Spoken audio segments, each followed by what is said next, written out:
3 ans après sa conception, ce jeudi 7 février, le Mobilab est enfin inauguré. Situé au cœur du pôle d'excellence de Versailles Satori, cet accélérateur d'innovation mutualise les savoir-faire et les ressources du concept à la réalisation.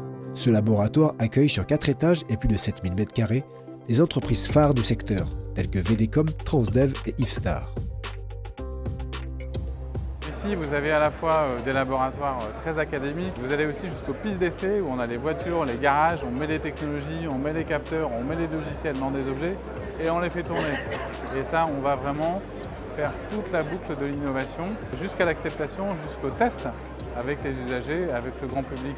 Et c'est ça vraiment la force du Mobilab et c'est la force de la localisation ici. Nous, on est opérateur de transport, ça veut dire qu'on fournit de la mobilité à nos passagers. On veut la meilleure expérience client, toujours innovant.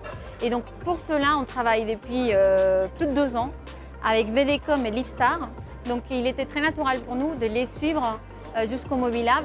L'enjeu, c'est de créer de l'innovation, de créer l'industrie de demain. Le gros avantage d'être ici est de pouvoir proposer aux constructeurs, aux milieux économiques, des solutions améliorées pour la sécurité routière, pour la maîtrise des consommations énergétiques et pour la préservation de l'environnement. C'est ici que se concentre l'essentiel de la recherche et de la production dans le secteur automobile. Ce sont 45 000 emplois qui dépendent de ce secteur automobile. Donc 15 000 postes de recherche, développement et ce qu'on appelle plus généralement le secteur tertiaire de l'industrie automobile. Ils ont ici leur écrin parce que VDCom, c'est le diamant. Pour nous, le département des Yvelines, premier département, comme je l'ai dit, automobile de France, doit le rester. Au total, c'est environ 18 millions d'euros qui auront été levés via la société d'économie mixte Satori Mobilité, un partenariat public et privé.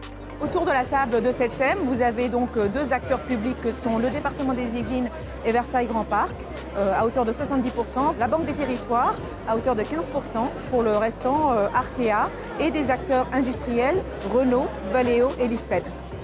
L'intérêt de ce grand projet, c'est qu'on est vraiment en train de créer la ville du futur. Et ce quartier de Satori va être à la fois très intéressant sur le plan d'une dynamique économique, mais aussi peut-être une ville équilibrée entre la nature et le construit, avec des logements pensés de façon écologique et des transports pensés également de façon écologique.